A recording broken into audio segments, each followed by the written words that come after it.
네, 오늘 설교 말씀은 지난 수요 기도회 때 나눴던 말씀입니다. 네, 함께 저희 묵상하고 있는 사순절 묵상 본문 수요일이 이 본문이었고요. 네, 지난 수요 기도회 때 이 말씀을 나누고 함께 좀 기도하면서 하나님께서 저에게 이 말씀을 주일에도 좀 같이 나누었으면 하는 그런 마음을 좀 저에게 주셨어요. 제가 웬만하면 설교 재탕 안 합니다. 네, 제가 늘 했던 설교 잘 안 하는데 이번에는 좀 그런 마음이 좀 강하게 들어서 주일 버전으로 좀 더 확장 버전 보강해서 오늘 함께 이 말씀을 같이 좀 나눴으면 해요. 네, 본문 사건은 유명한 오병이어 기적이에요. 예수님께서 보리떡 5개 물고기 2마리로 많은 무리들 먹이신 사건인데요.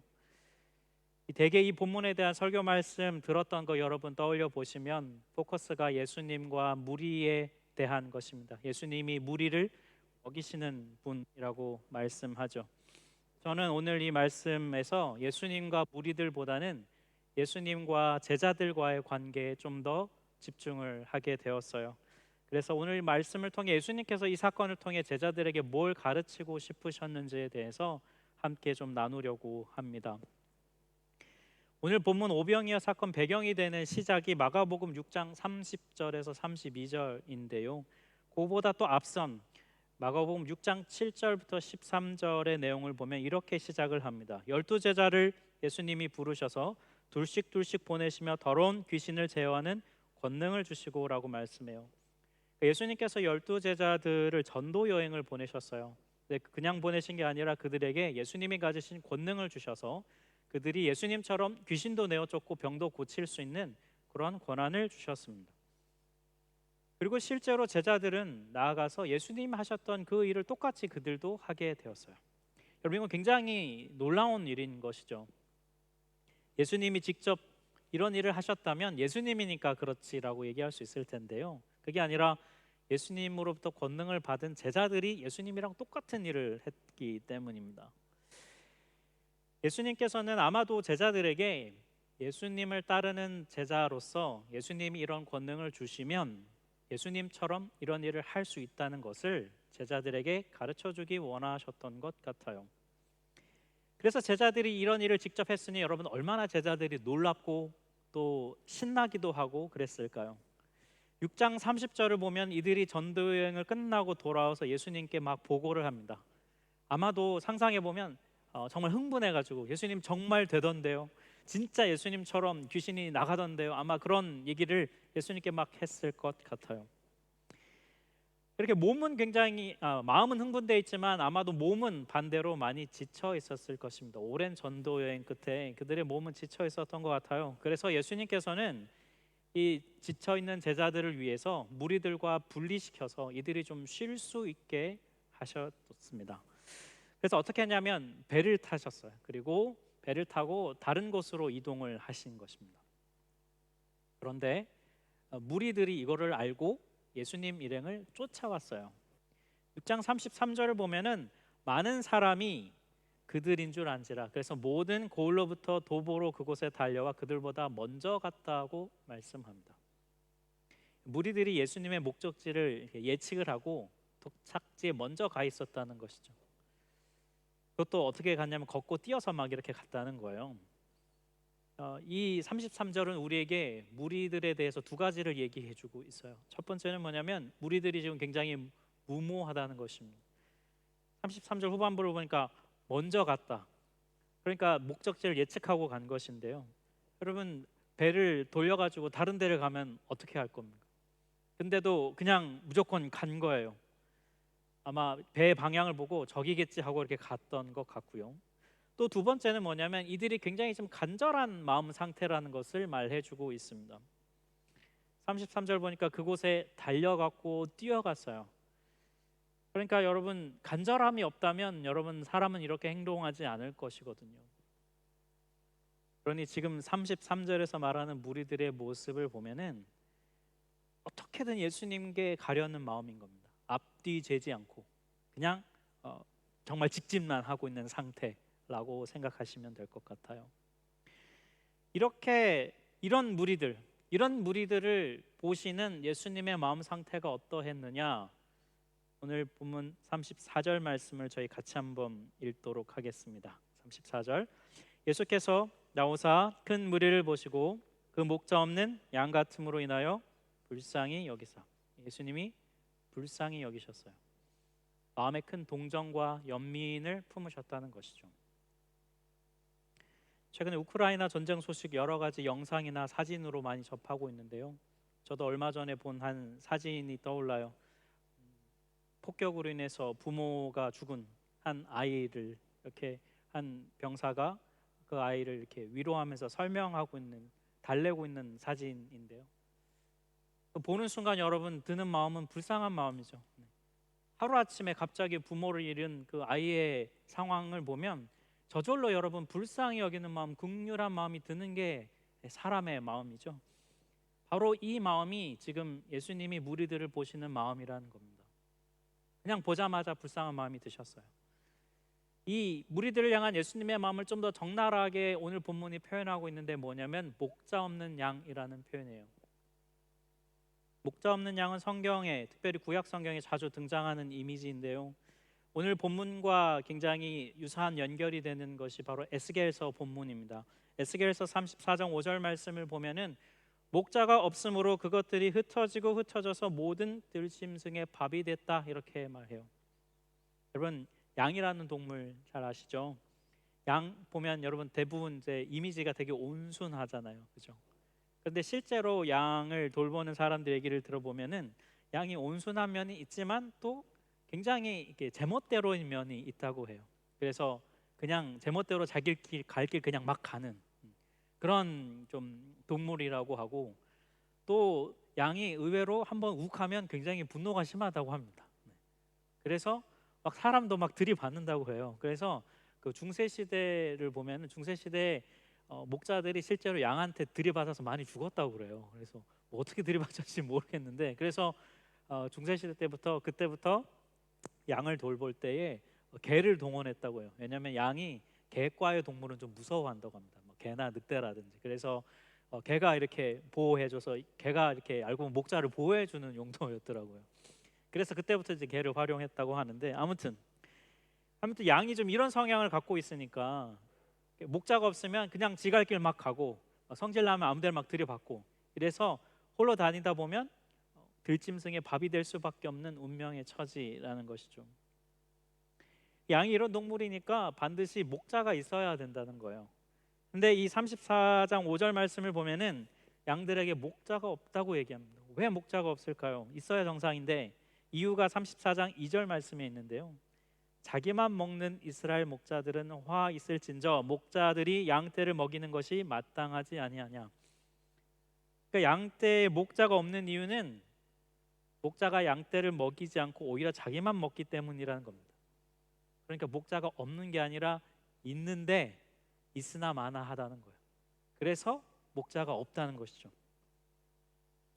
이 말씀은요, 오늘 본문 마가복음 6장에 적용을 해보면 예수님 일행을 지금 막 앞도 뒤도 옆 좌우 보지 않고 정말 앞만 보고 직진하는 이 무리들, 이들이 양이라고 한다면 이들의 목자가 누굴까요?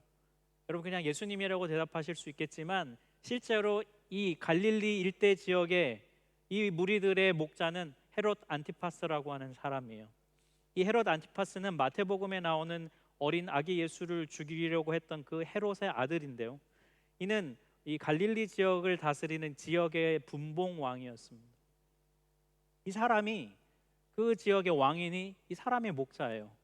근데 이 목자가 지금 예수님을 쫓아서 무리들은 먹을 게 없어서 막 정처 없이 그렇게 쫓아다니고 있는데 이 목자는 뭘 하고 있었을까? 본문 앞 마가복음 6장 21절을 보면요, 헤롯이 자기 생일에 대신들과 천부장들과 갈릴리의 귀인들을 더불어 뭐냐면 잔치했어요.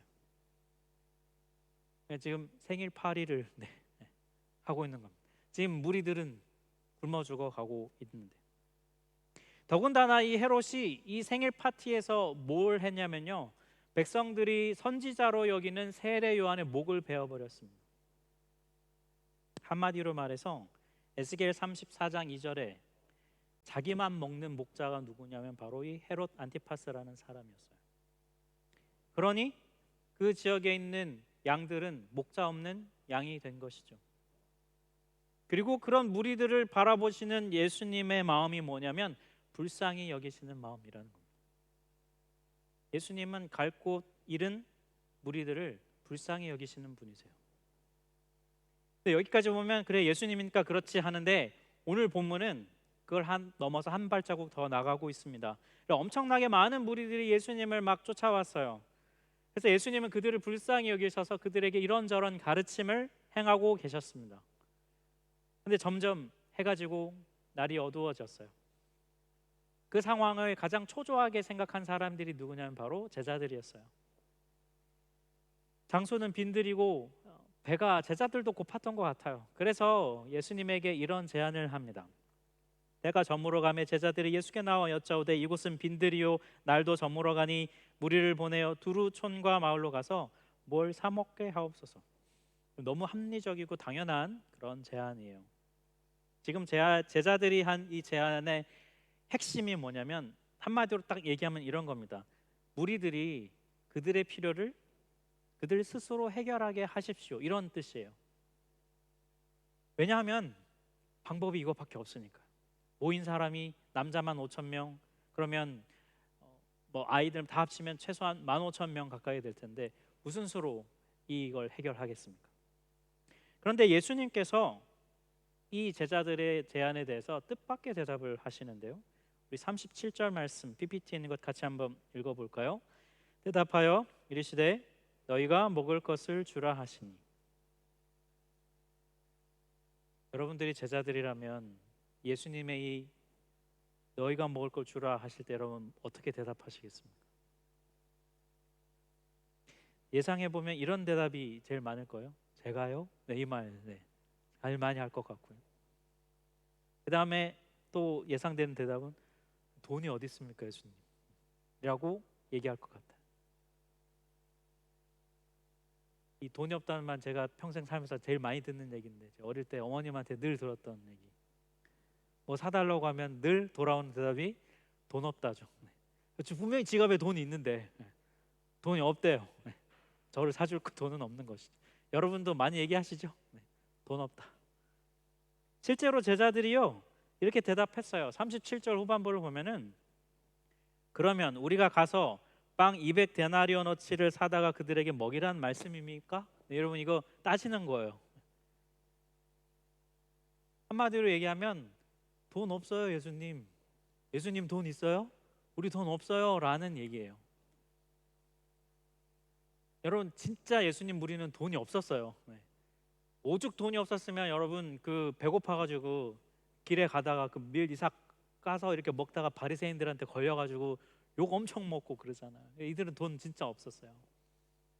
예수님이 이걸 모르실 리가 없죠. 그럼에도 불구하고 예수님은 왜 너희가 먹을 걸 주라 라고 예수님 말씀하셨을까요? 그 이유가 뭐냐면 예수님의 이 의도는 뭐냐면 제자들도 예수님처럼 저 목자 없는 양 같은 무리들을 보면서 불쌍히 여기는 마음을 갖기를 원하셨기 때문이에요. 37절 말씀 다시 볼까요? 너희가 먹을 것을 주라. 여러분 이게 상식적으로 말이 안 되는 얘기잖아요. 불가능합니다. 예수님도 알고 계세요. 그럼에도 불구하고 이렇게 말씀하신 이유가 뭐냐면 제자들도 예수님과 똑같은 마음 품기를 원하셨기 때문이에요. 제자들의 제안이 여러분 굉장히 합리적인 해결책임은 분명합니다. 하지만 여러분 진짜 제자들의 말처럼 그래 무리들 흩어보내라 라고 해서 무리들에게 알아서 가서 사서 먹으세요 라고 얘기한다면 여러분 어떻게 되는 겁니까? 이 목자 없는 양들은 계속해서 목자가 없는 상태로 계속해서 그렇게 살아갈 수밖에 없는 것이죠. 애초에 무리들이 무모하게 간절하게 예수님의 일행을 쫓아온 이유가 여러분 뭐겠습니까?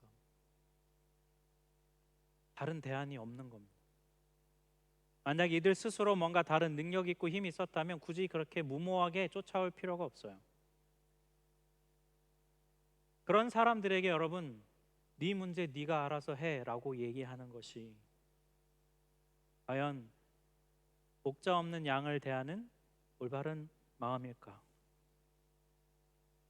헬라어 원문을 보면요, 예수님의 의도가 좀 더 정확하게 드러나는데요. 36절에서 제자들의 제안, 그거를 그 헬라어 원문 문법적으로 번역해서 보면 이렇게 되어 있습니다. 무리를 보내어 그들 스스로 사 먹게 하옵소서.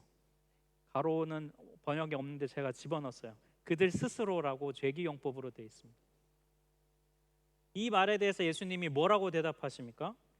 37절에 너희가 직접 먹을 걸 주라. 원문에 보면 이렇게 되어 있어요.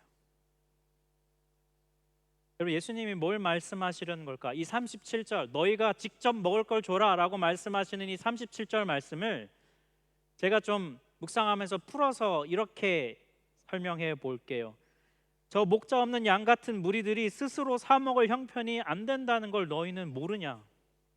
그런 저들에게 니네 문제니까 니네가 알아서 해결해 라고 말하지 말고 너희가 그 문제를 해결해 주기 위해서 직접 뛰어 들어갈 생각은 없냐? 나의 제자들아, 너희들이 저 많은 무리들을 먹일 수 없다는 것을 내가 모를 것 같냐?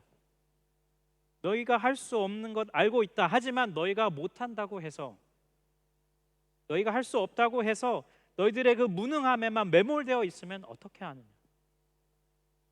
오히려 너희가 할 수 없지만 나에게 와서 예수님 어떻게 하면 좋을까요? 라고 물어야 되지 않겠느냐?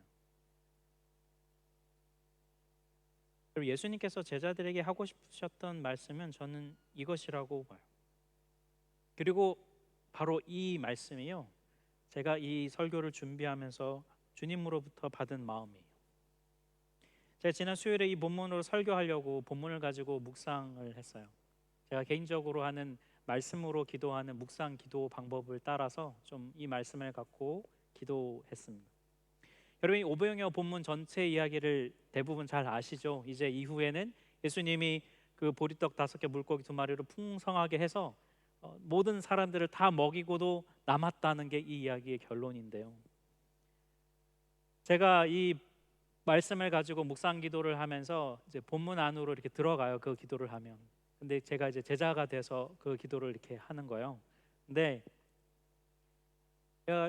이 보리떡 5개 물고기 2마리를 엄청난 사람을 먹인 이 엄청난 놀라운 사건, 굉장히 정말 기쁘고 정말 막 벅찬 감동이 있어야 될 것 같은 그 현장에 있는데 이 기도를 하면서 저의 반응이 뭐냐면 하나도 기쁘지 않은 거예요. 엄청난 일이 예수님이 먹이시는데, 기적을 일으키시는데 제 마음엔 감동도 없는 거예요. 오히려 그 무리들에게 예수님이 막 이렇게 펑튀기 해주셔서 많게 해주신 빵과 떡과 물고기를 막 나누면서 막 씩씩대고 있는 제 자신을 보는 거예요. 그래서 예수님이 기도 속에서 저한테 이런 질문을 하시는 것 같았어요. 너는 안 기쁘냐? 이런 질문을 하시는 거예요. 제가 뭐라고 대답했냐면 저 하나도 안 기뻐요.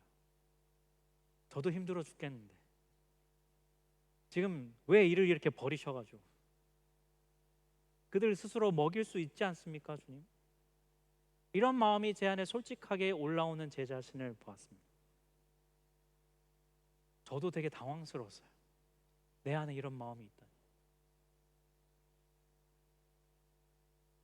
그때 예수님께서 저에게 기도 속에서 이렇게 말씀하시는 것 같았습니다. 그래, 너 힘든 거 안다. 너 힘들구나. 너 탈진해 있구나. 너 지쳐 있구나. 그런데 너는 왜 너 힘들다는 그 생각에, 그 상황에만 갇혀서 나한테 도움을 구하지 않아? 네가 힘들어서 할 수 없다는 것 알고 있는데 그 무능함, 네가 할 수 없다는 거기에만 빠져 있어서 왜 저들을 향한 사랑의 마음을 품고 있지 못하는? 오히려 주님, 저 진짜 힘이 하나도 없어요. 주님, 저 탈진했어요. 근데 나누라니까 너무 힘든데 주님, 그런데 다른 무슨 방법이 없을까요? 라고 나한테 물을 수 있지 않나요? 너의 무능함에 매몰돼 있지 말고 더 큰 사랑의 능력을 구했으면 좋겠다. 그게 바로 네가 살아가는 길이다 라고 말씀하셨어요. 제가 참 부끄러웠습니다. 목회자로서 또 한 사람의 신앙인으로서 예수님을 따르는 자로서 참 너무 부끄러웠어요. 참 못났다 싶었어요. 그리고 또 동시에 또 감사한 마음이 들었습니다. 이런 나를 목사라고 부르시고 사랑으로 또 품으셔서 또 사랑하는 자리로 보내시고 가르치시는 주님께 감사하는 마음이 또한 들었어요. 사랑 우리 성도 여러분, 여러분도 많이 지치시죠? 참 많이 힘드시죠? 살아오는 이 과정이 참 녹록치 않지요. 주님이 그걸 모르시지 않아요. 제가 만난 예수님은 알고 계시더라고요. 그런데도 불구하고 우리를 제자들처럼 부르셔서 네가 먹을 걸 주라고 말씀하시는 이유는 우리를 부려먹고 우리를 일시켜 먹으려고 하시는 것이 아닙니다. 우리를 사랑하는 자로 세우시기 위함이에요. 예수님처럼 불쌍히 여기는 마음을 갖게 하시려고 우리를 부르시고 계세요. 이 자리에 자녀를 두신 부모님들도 계시죠. 여러분 한번 대답해 보세요. 자녀를 사랑하는 게 쉽습니까? 배우자 사랑하는 것보다는 좀 쉽죠, 그죠? 아닌가요? 여러분 사랑의 능력이 막 대단하셔서 부모가 되셨습니까? 아니죠. 사랑의 능력이 충만해서 부모가 되는 게 아니라 부모 역할에 충실하려고 그 자리에 있으려고 애쓰고 수고하고 버티고 그런 과정을 통해서 우리의 사랑의 능력이, 사랑의 그릇이, 사랑의 지경이 넓어지고 커지는 것이죠. 여러분 예수님께서 지금 제자들에게 이걸 말씀하고 계신 겁니다. 네가 할 수 없다고 매몰되어 있지 말고 사랑하려고 하라는 거예요. 여러분 대체로 우리들은 이렇게 생각합니다. 상황이 안 되니까, 내가 할 수 없으니까 안 해도 되겠지라고 아예 마음까지 여러분 접어버려요. 하지만 여러분 예수님은 지금 그걸 하지 말라는 것입니다. 실제로 여러분 내가 할 수 없는 건 맞아요. 나는 지쳤어요. 나는 힘이 없어요. 난 못하겠어요. 그런데 그럼에도 불구하고 예수님께 그런 나를 들고 나가서 주님 그런데 무슨 방법이 없을까요?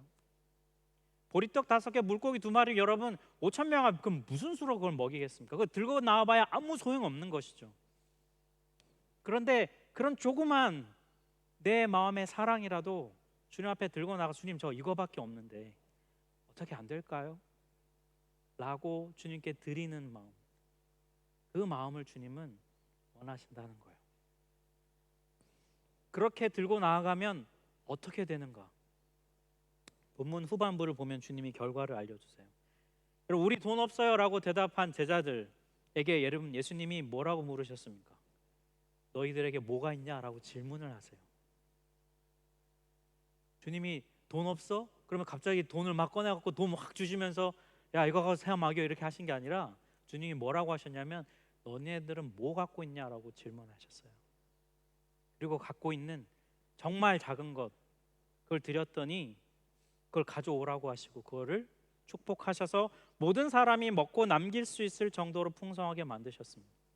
그런데 이 과정을 보면 6장 41절 말씀을 보면 예수님이 그걸 나누시는데 어떻게 하시냐면 바로 무리들에게 주시는 게 아니라 먼저 누구에게 주셨습니까? 떡을 떼어 제자들에게 주셨습니다. 그리고 어떻게 합니까? 제자들이 사람들에게 나누어 주게 하셨어요. 이게 뭘 의미하겠습니까?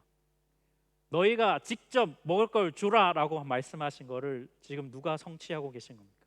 예수님이 성취하게 하시는 거예요. 직접 제자들이 진짜 먹을 걸 주고 있잖아요. 그리고 말씀을 보면 남아서 그 남은 걸 또 제자들을 통해 거두어 드리게 하시죠. 직접 줄 수 없는 자들이 자기의 요만한 것을 드렸더니 예수님은 직접 줄 수 있도록 만드신다는 것입니다. 예수님은 이걸 통해 제자들이 깨닫길 원하셨을 거예요. 뭐를요? 사랑하는 마음, 불쌍히 여기는 마음을 포기하지 않는 것입니다.